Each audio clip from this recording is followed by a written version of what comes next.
Jesus says today, no prophet is without honor except in his native place. Oh boy, is that true. And a lot of you have probably figured that out already. And it's a lesson we tend to learn the hard way. You tried to give some advice to someone who was close to you, and they completely resented you for it. So this is a good an opportunity as any for me to publicly state my belief in the value of psychiatric help. Therapy and all of that. It is good for you. I do have a therapist in my life. I've been seeing Dr. Laura for about 5 years now. And it's pretty laid back these days. We see each other for 1 hour every 6 months. So that's a pretty easy thing.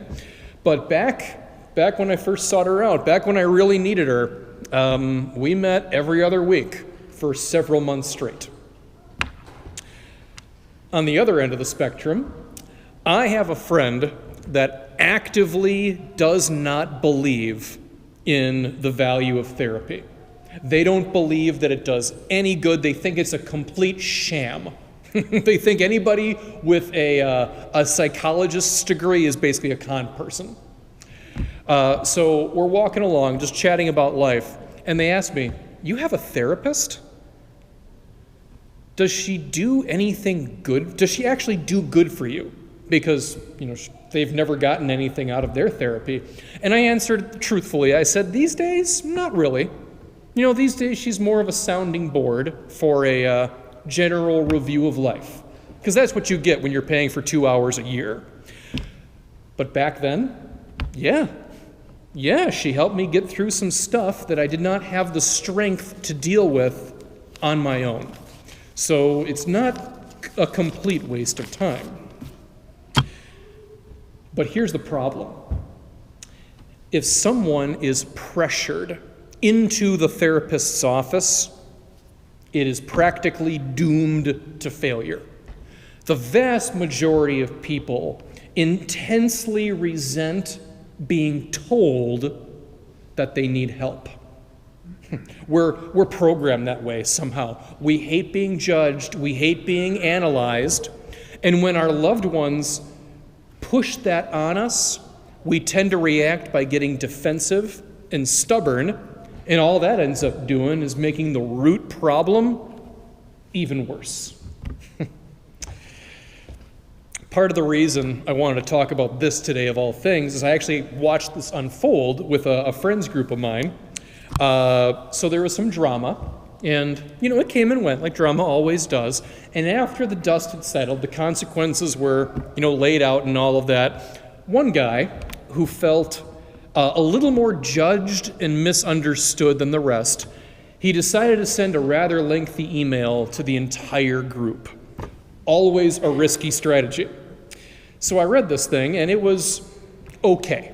It was not so bad. It was decently written, except for one part at the bottom, where he basically wrote, "And so for the reasons I explained above, I really hope these two people accept my invitation for us all to go to group therapy so we can work out these issues together."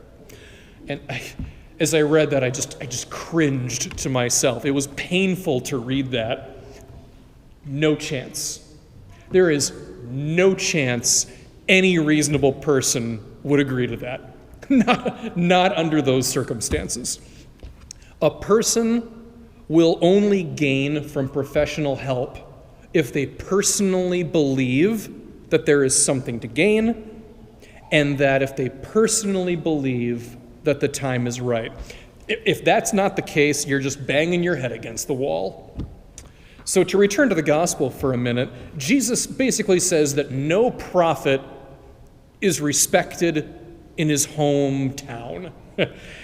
And that's what happens when we're close to people. We lose some of our objectivity.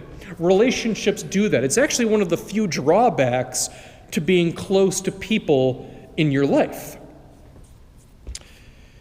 So when necessary change comes, sometimes our family and friends can become an obstacle to that change because we get locked into patterns and we get locked into expectations.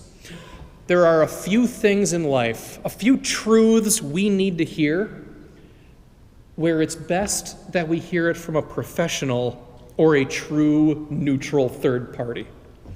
I mean, come on. You know there's something to this.